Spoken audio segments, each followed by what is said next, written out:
Welcome back to the deep dive. If you're an investor who's looking past that initial property acquisition, past the beautiful rendering and the closing table, then this is your essential shortcut. Today, we are taking a stack of really specific investor questions. We're talking about the operational realities in these high-growth condo markets, specifically focusing on the regulatory, legal, and financial side of things in the Riviera Maya. And that's really the crucial shift, isn't it? The sales process, it gets all the attention, but your true long-term success, minimizing risk, maximizing your profit, that depends entirely on how you handle the day-to-day. The logistics. The logistics, the community dynamics, and this is the most important part, the planned exit. We've collected questions that really cut straight to the core of these complexities. And that is our mission today, to give you the actionable details on everything that happens after you get the keys. We are unpacking the nuances of communal living, like how far can the condo assembly really go in dictating how you use your unit. We're going to detail exactly why a standard utility bill is, believe it or not, your most powerful tool for tax exemption. It's amazing how many people miss that one. And critically, how to avoid the deadly asterisk trap that's, hidden deep within your technical spec sheet. And we'll wrap up by dissecting risk mitigation. To talk about mandatory insurance, the really fascinating geographic advantage that Cozumel provides to the mainland. Oh, that part is incredible. It really is. And why the most critical piece of legal paperwork you'll sign has nothing to do with the purchase, but everything to do with protecting your family's inheritance down the line. Okay, let's unpack this. We should start where the conflict, it often begins right away, at the boundary of your personal investment and the shared community space. The front door. Exactly, the front door. The minute an investor accepts delivery of their unit, they basically transition from being a consumer to being a member of a mini government. Mm-hmm. The condominium association. Right. And this immediately creates a conflict between your individual desire for security and the community's need for, harmony and privacy. Let's start with one of the most common friction points we've seen. We're calling it the camera conundrum. It's absolutely everywhere. It's especially with investors who are planning on doing short-term rentals. Yeah. The investor's logic is, it's flawless. Of course. I need to track who's coming and going. Exactly. I need to track who accesses my unit, especially for insurance, for liability. Why wouldn't I put a camera in the hallway? It seems so obvious. So what's the hard and fast rule here? Where does my private security end and where does, that communal privacy begin? Right. So the defining line is literally the interior of your apartment. Just the door. Exactly. Yeah. Inside your four walls, you have complete liberty. You can, install as many cameras as you need. Do whatever you want. Okay. But the moment that lens crosses the threshold and points into a common area, the hallway, the elevator lobby, you are violating privacy and, just as importantly, community aesthetics. I get the privacy concern. I mean, you're recording your neighbors, their kids, their guests, all without their consent. But let's dig into the legal severity of this. The source material warns about pretty severe penalties. What does that actually mean? Yeah, it means this is not just a minor slap on the wrist from the condo administration. So it's not a $50 fine? Not at all. Mexico has strong federal laws that protect personal data and privacy. So if you're recording a common hallway, you are, in the eyes of the law, collecting the personal data and images of everyone who passes by. Wow. I never thought of it that way. Personal data. That's what it is. And without explicit consent and without a legitimate security purpose that's been sanctioned by the entire community, you could be facing significant financial fines. We're talking thousands of dollars. Okay. And mandated removal of the equipment, and even legal action from an offended neighbor who wants to press the issue. It instantly elevates a simple property rule violation into a serious legal matter. That completely reframes the risk. So it's not about having a fight with your neighbor over their welcome mat. It's about breaking federal privacy mandates. Precisely. And then there's the other side of it, the visual harmony argument, which I find just as compelling. Explain that. Why does one little camera pose such a threat to the whole building? Because it sets a physical precedent. The bylaws are there to protect the collective investment, right? Right. The value of everyone's unit. Exactly. And a huge part of that protection is maintaining a unified, high-quality aesthetic. So if the assembly lets one owner bolt a visible camera bracket and, run wires in the common hallway, they have to let the next person do something else. They logically must permit the next owner to install say, a large potted plant or the one after that to hang some personalized signage.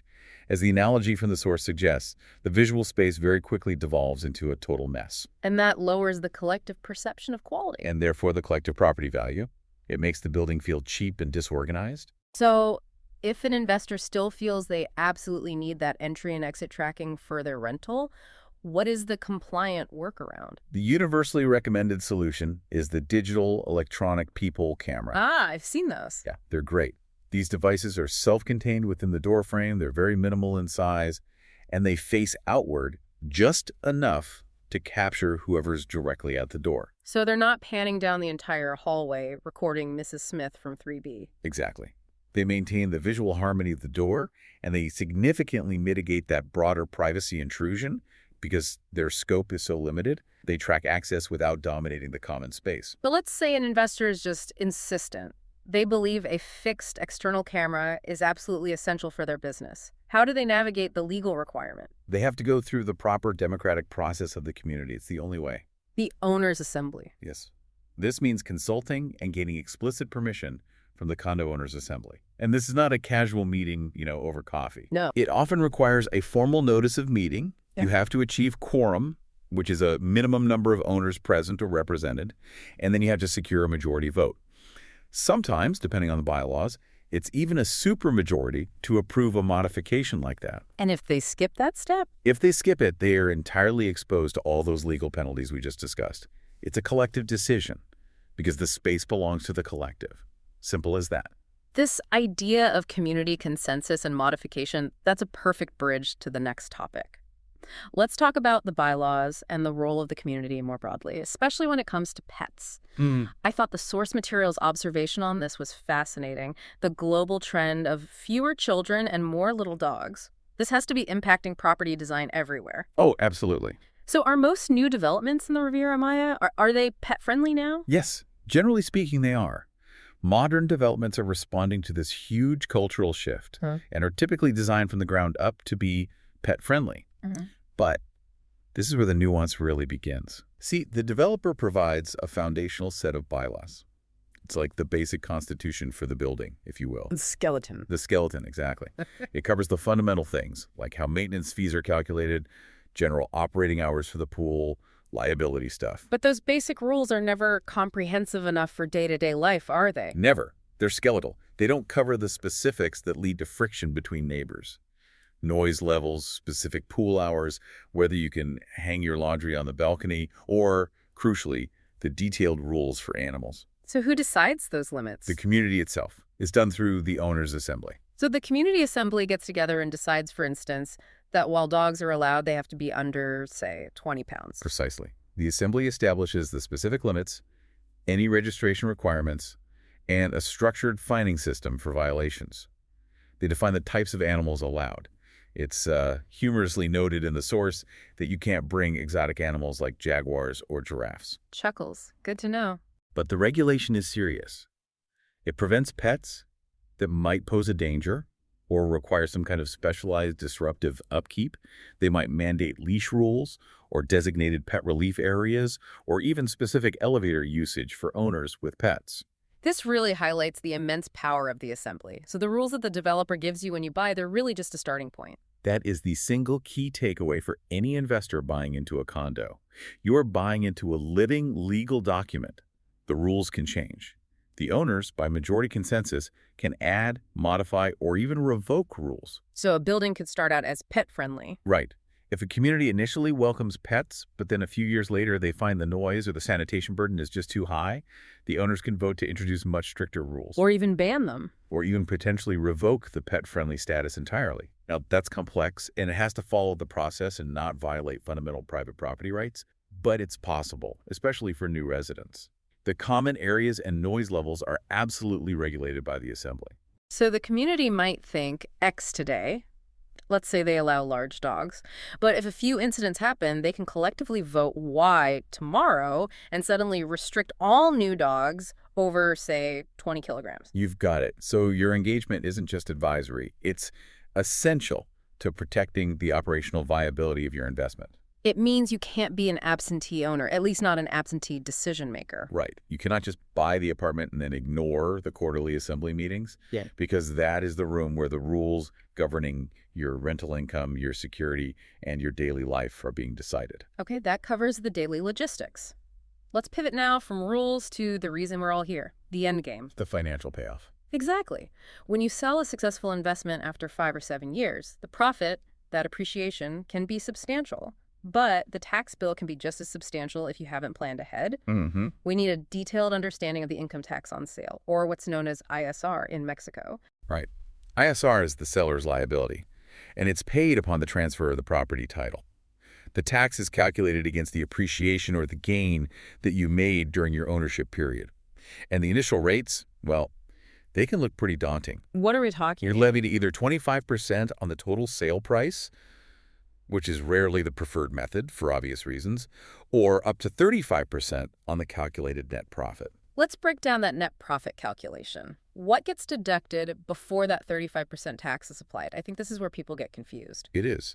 So when you're calculating the net profit, the notary's office, which actually acts as the tax collector in this process, takes the final appraised sale value. Okay. And then they deduct several key items. First, the original purchase price you paid, and that's adjusted for inflation over the years you owned it. That's important. It is. Second, any documented capital improvements. We're talking major renovations, not just, fixing a leaky faucet. And you have to have the proper factors, which are official government-sanctioned digital receipts. Just keep your paperwork. Always. And third, certain transfer and closing costs can be deducted, including notary fees and sales commissions. The tax is then applied to whatever is left.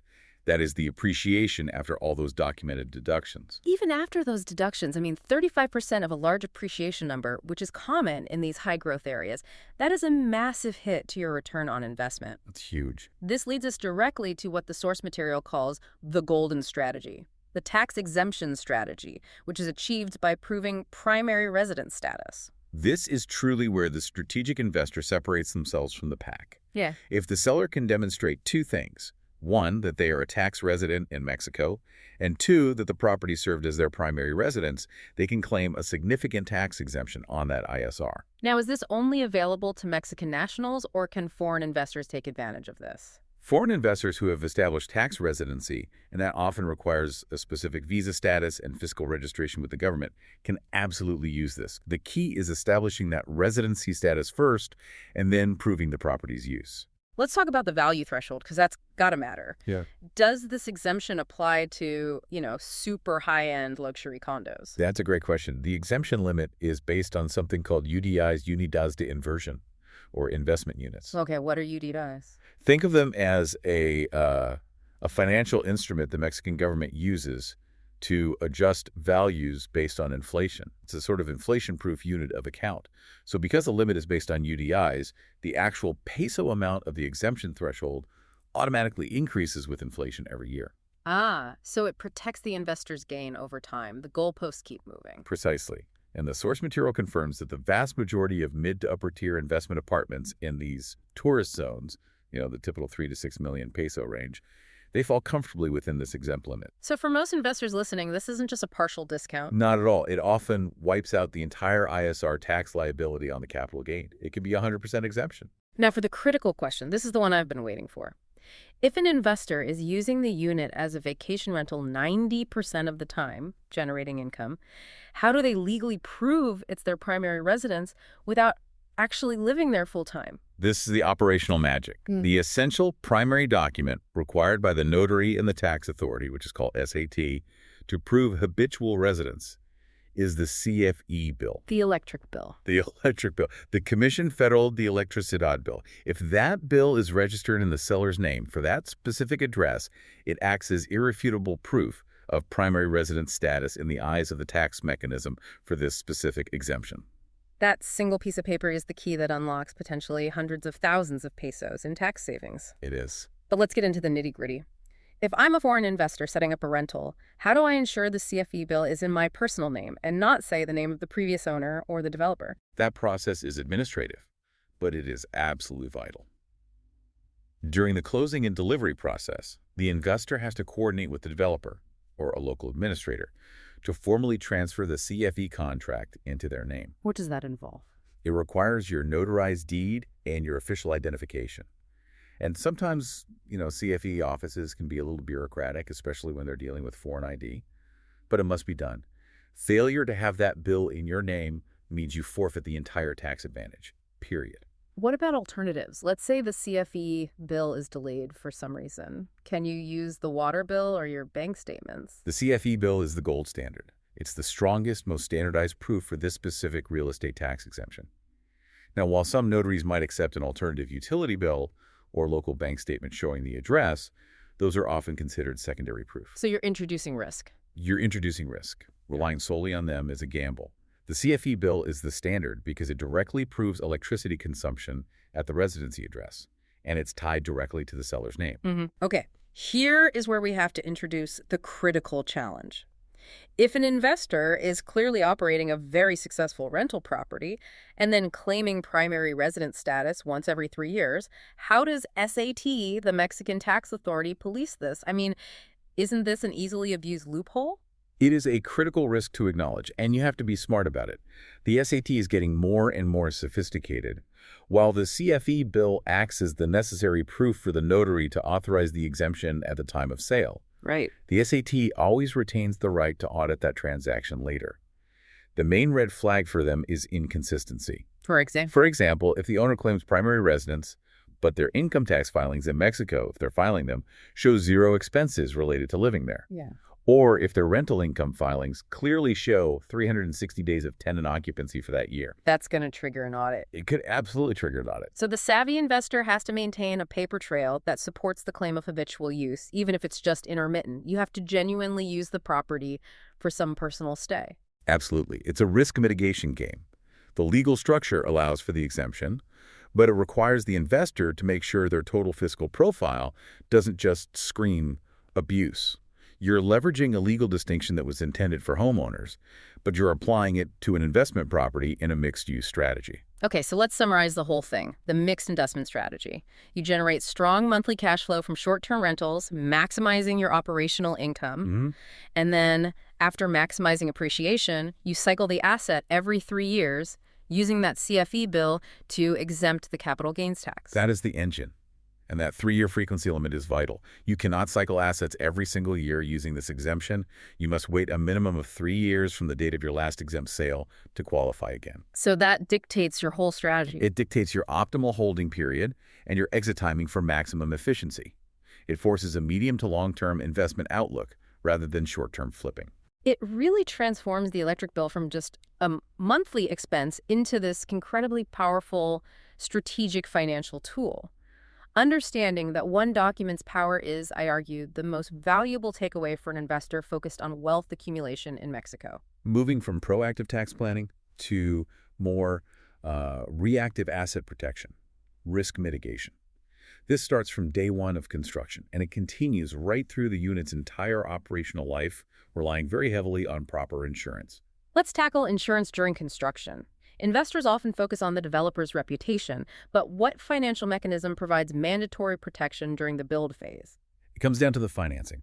If the project is financially secured by a bank, meaning the developer is using a bank bridge, loan insurance is mandatory. The bank makes them do it. The bank requires the developer to be fully insured from the moment they break ground until the final delivery.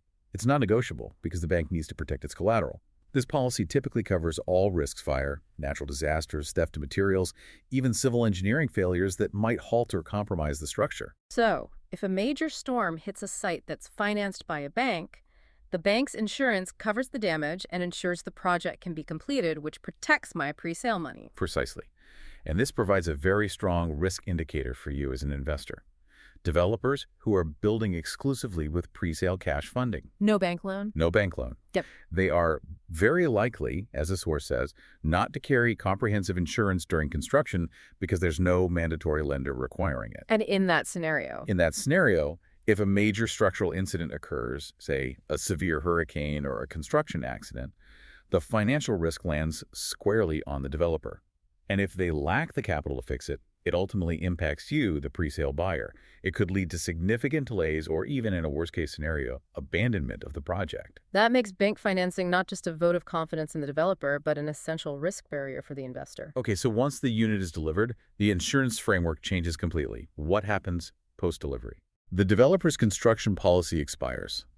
The moment that bridge loan is paid off and the property is handed over, the policy is gone. Responsibility then immediately shifts to the collective ownership, and the insurance splits into two essential tiers. Okay, tier 1. Protecting the structure and the whole common investment. That is the condo assembly insurance. The owners, through their administration, decide on and purchase a general insurance policy. This policy covers the common areas, the pool, the gardens, the gym, the building's structural integrity, so the foundation, walls, roof. The big stuff. The big stuff. And the exterior facade, it's generally defined as everything from the exterior face of your apartment door outward. This policy is usually paid for out of the monthly maintenance fees, and it's critical for disaster recovery and general liability on common property. And then tier 2. Protecting my personal property inside my four walls. That's the individual owner insurance.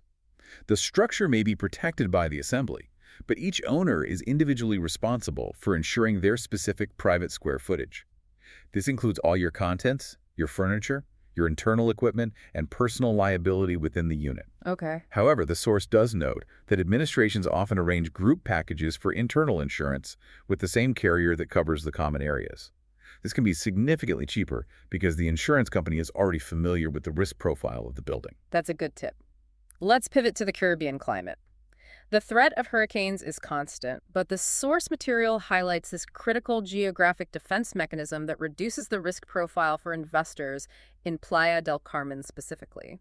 Yes, this is a fascinating geographical detail. Developers in Quintana Roo, they build to very high seismic and wind standards, but the entire mainland benefits from what the source calls a tremendous advantage, the island of Cozumel.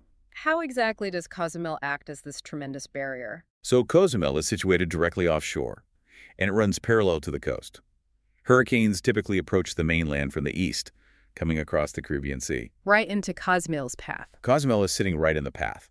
The island acts as this massive natural shield. It absorbs so much of the initial storm surge, the wind speed, and the kinetic energy of the storm. When a major hurricane hits, Cozumel takes the brunt of it, effectively dampening the storm before it can reach the densely populated, developed mainland areas like Playa del Carmen and Tulum. It's like the ultimate geographic bodyguard. It's just sitting there, reducing the velocity and the flood risk for the investment location. Exactly right. This geographical protection is often cited as a key reason why development success in Playa del Carmen has been so sustained compared to other parts of the Caribbean basin. It inherently reduces the average risk profile of any investment there. Beyond the geography, there's the human element, right? Preparation and tracking. Yes, and the region has excellent disaster preparation systems. Unlike, say, an earthquake, hurricanes are not sudden events. They are tracked by very sophisticated weather systems for 10 days, sometimes more, in advance. That lead time is crucial. It's everything. It allows developers to completely secure their construction sites, taping down debris, securing heavy equipment and lumber. And it gives condominium administrations ample time to prepare the delivered units, secure furniture on terraces, and implement resident evacuation plans if they're necessary. That advanced warning dramatically mitigates the physical damage risk. Finally, for the high-volume rental investor, there is an often overlooked safety net that's built right into the operational platforms themselves. Rental platform protection. Yes. For investors who are using the major platforms like Airbnb or Booking.com, there is an implicit layer of internal protection. These platforms offer really strong protection, as the source puts it, for tenant-caused damage to your internal equipment and furniture. So if a guest breaks a sofa or damages an appliance, the platforms typically take 100% responsibility for the cost of that damage, often up to very significant limits, depending on the program they offer. that's a huge operational relief. You don't have to chase the tenant down over a broken television. The platform handles the claim and the reimbursement. It acts as an effective built-in protection against the specific risk of tenant negligence or carelessness, which is really the highest operational risk for any short-term rental. It allows the investor to potentially minimize the internal contents coverage on their personal policy, knowing that tenant damage is largely covered by the platform. Now we enter the moment of delivery. The emotional high of buying the vision clashes with the cold reality of the delivered product. We need to address the crucial difference between the showroom experience and the actual specifications. The showroom is a masterpiece of psychological marketing. It is built to display the apartment's maximum potential. Every single detail, the scent in the air, the specific art on the walls, the high-end imported furniture, the dramatic lighting, it's all selected to evoke an emotional response. To make you feel like you're already living that luxury lifestyle. Exactly. It's selling the dream, not necessarily the invoice. Right. And the savvy investor must immediately separate that emotional decor from the contractual fixtures. Developers often put up very clear signs clarifying that the unit is not delivered as seen. The furniture, the artwork, specific designer light fixtures, the electronics, those are usually just staging elements. They are not included in the purchase price unless you've explicitly added them. To avoid confusion, we really need to clarify the difference between the three common delivery types that investors will encounter in the market. Let's start with the baseline. Fully equipped. A fully equipped unit includes the core, fixed operational elements. The source defines this perfectly as the items that wouldn't fall out if you turn the apartment upside down. I like that. It's a good visual. This means the structural components. Your built-in kitchen cabinetry, maybe a granite or quartz countertop, the sink, the AC units installed in the walls, ceiling fans.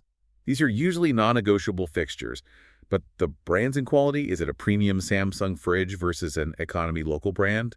That must be scrutinized on the spec sheet. Okay, next up is the widely used term, turnkey. A turnkey unit goes a big step beyond equipped. It means the property is ready to generate income or be lived in immediately, the second you get the key. So that includes furniture? It implies furniture, bedding, linens, small kitchen appliances like a toaster and coffee maker, all the necessary utensils. A true turnkey unit is instantly operational. It's the easiest path for international investors who need to start renting right away without dealing with local sourcing and installation. And finally, the furniture package. This is an optional add-on that provides customization. So instead of just accepting the developer's standardized turnkey set, the buyer works with an interior designer to select specific materials, colors, and furniture pieces to create a more personalized aesthetic. Generally more expensive, I'd assume? Yes, generally more expensive, but it allows the unit to stand out in what can be a very crowded rental market. Whether it's fully equipped or turnkey, the moment of truth rests entirely on one document, the spec sheet or the technical sheet. Why is this document the source of so much potential investor disappointment? Why does it get the title of the asterisk trap? Because it can be highly misleading. It blurs the line between your expectation and the material reality. Developers are capitalizing on new material trends. For example, the marketing brochure might promise marble walls or exotic wood floors, but you have to look very closely at the fine print. So the expectation is this premium, durable material, but the reality is often just an imitation. Precisely. We see the asterisk trap deployed in three common areas. First, flooring and walls. The spec sheet might list premium porcelain tile imitating wood grain or PVC panels replicating marble. The truth is often revealed in that tiny asterisk at the bottom of the page stating, finish based on imitation material. And the durability and lifespan of PVC are vastly different from marble. Oh, completely different. You need to adjust your expectations and your maintenance budget accordingly. Okay, what's the second area? Cabinetry and woodworking. The spec sheet might claim fine wood finishes, but the asterisk often reveals that it's not solid tropical hardwood, which is expensive but highly durable.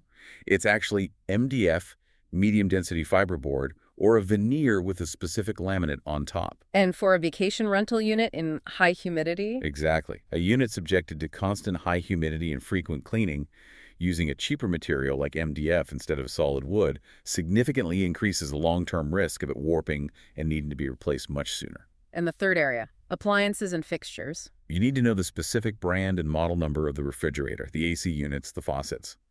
A vague claim of premium fixtures can easily hide economy-level brands. The spec sheet has to contain specific material names like quartz countertop with specific brand seal or inverter technology AC unit brand X. If it's vague, that is a huge red flag that demands further inquiry. So what's the ultimate rule of thumb for an investor walking through that beautiful showroom? Do not let the beauty of the staging, the pretty sofa, or the stunning view distract you. You have to maintain a laser focus on the technical sheet.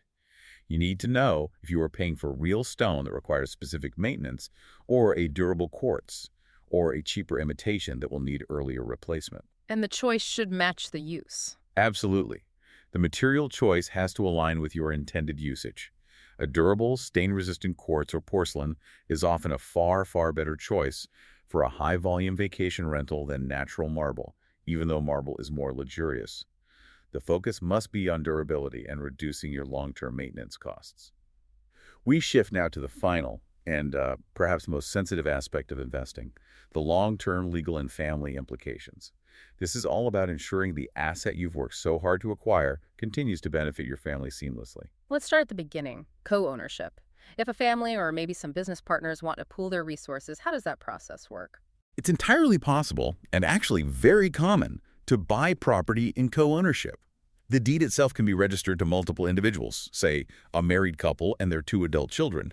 The percentages of ownership for each person are recorded right there on the deed. And why would people do that? It's often done to simplify the asset transfer down the line, or simply to leverage the expertise and capital of multiple parties to afford the investment. This leads us directly to the issue of asset transfer upon death. A major finding for international investors is the situation regarding inheritance tax in Mexico. This is a tremendous advantage that Mexico offers compared to the U.S. or much of Europe. There is no federal inheritance tax in Mexico. When property is passed to an heir, the government does not levy a percentage tax on the value of the inherited assets themselves. That's huge. That simplifies wealth transfer significantly. However, if the planning isn't done correctly during the parent's lifetime, the children could still face a tax liability when they receive the assets, right? The property acquisition tax. Absolutely correct. And this is the crucial nuance that trips up so many foreign investors. While there's no inheritance tax, there is still the property acquisition tax, known as ISA, which is levied any time the title changes hands. Okay. So if the property is solely in the parents' names and then transferred later upon their death, the children will have to pay the ISAI, which can be between 2% and 5% of the appraised value, just to register the new title in their names. So the family avoids, say, a 30% federal inheritance tax, but they could still face a 4% acquisition tax because the legal transfer requires a whole new valuation. They've got it. So how do sophisticated investors mitigate this acquisition tax liability while still controlling the asset during their lifetime? They often use a complex but very effective legal mechanism called the usufructo vitalicio. A life estate. A life estate, exactly. Ah. This essentially separates the ownership rights into 2 distinctive parts. The parent retains the usufructo, which is the right to use the property, live in it, and most importantly, collect all the rental income it generates for the rest of their life. And what happens to the bare title, the actual ownership papers? The parents simultaneously transfer the nuda propiedad, the bare title, to their children. And because the transfer of the bare title happens during the parent's lifetime, the acquisition tax, the ISAI, is calculated on the much lower value of the bare title at that time. I see. Then when the parents eventually pass away, the usufructo naturally extinguishes and it merges with the nuda propiedad. The children automatically receive full ownership without triggering another round of high acquisition tax. That's a powerful way to freeze the tax liability early while you still retain all the operational control and the income rights. It sounds like a complex process, though. It is, and it requires very careful structuring with a good notary to ensure all parties understand the limitations. For instance, the bare title owners, the children, they can't sell the property without the consent of the usufructo owners, the parents. It adds legal complexity, but it often provides very significant tax savings for the heirs. This brings us to what might be the single most important piece of legal paperwork an investor must execute regardless of their age: the paramount role of the will. This cannot be overstated. Investors often assume that because they have a contract, or maybe they have a will from their home country, that the asset transfer will be simple. That's wrong. That is wrong. At the national federal level in Mexico, only a properly executed legal Mexican will carries legal weight for the swift transfer of property. Why is this planning so crucial for someone who's, in their prime earning years, maybe in their 40s or 50s? Because life is unpredictable, and a failure to plan turns an asset into a problem. If property owners pass away without a will, the estate enters a process called succession intestamentaria intestate succession. And what does that mean? It means the process is entirely controlled by the courts, and it instantly becomes, as the source says, cumbersome, time-consuming, and very expensive. How time-consuming are we talking about here? Are we talking months? Yeah. Years? Depending on the jurisdiction and the complexity of the family structure, it can take anywhere from 1 to 3 years for the courts to legally settle who the rightful heirs are, and authorize the sale or transfer of the property. A 3-year delay. And during that entire period, the asset is typically frozen. It cannot be rented, it can't be sold, it can't be modified. It just sits there, costing money. So the family not only incurs significant legal and administrative costs, but they also lose years of potential rental income from the very investment you bought for them. Exactly. You intended to leave your children a valuable income-generating asset, and instead you've left them a debilitating administrative nightmare and often a source of family conflict. A clear legal will ensures the property passes immediately to the intended beneficiaries. It prevents disputes between siblings, and it guarantees that the heirs can access and enjoy the asset without unnecessary delay or cost. It is the ultimate act of financial responsibility to protect your investment for the next generation. That was an incredibly comprehensive deep dive. We went from the nuances of community privacy all the way to the complexities of international wealth transfer. We've covered essential, actionable knowledge that goes so far beyond just the initial purchase price. Let's quickly recap the 3 most powerful strategic takeaways that every investor really needs to remember. First, the operational magic of the CFE electric bill. The humble utility bill. Yes. Ensure that document is in your name and it's active, as it is the single most important piece of evidence you'll need to leverage the primary residence exemption and shield your capital appreciation from the ISR seller's tax once every 3 years. Second takeaway, the dynamic reality of condo ownership. You are buying into a living democracy. The collective power of the condo assembly means the rules regarding pets, aesthetics, common areas, they're constantly subject to change. You have to stay engaged. Investors must remain engaged or risk seeing rules enacted that could negatively affect their rental operation. And finally, the paramount legal necessity of the will. Due to the lack of a federal inheritance tax, but the presence of that property acquisition tax, planning via a Mexican will, and potentially using mechanisms like the usufructo vitalicio is the only way to ensure your investment transfers efficiently, cost-effectively, and without turning the asset into a legal burden for your family. so here is the final provocative thought for you to take away. Investing in a condominium means navigating that delicate balance between your private rights and the community's collective will. We talked about how a community, through consensus, can change rules about cameras or pets. If you were sitting at the next owner's assembly meeting, understanding that you have the power to shape the future operation of the building, what part of the existing condo bylaws would you vote to change first to maximize your investment success? Being this informed is the difference between simply owning a property and successfully managing an asset. Thank you for taking this deep dive with us and focusing on those crucial details that lead to long-term profitability and, just as important, peace of mind.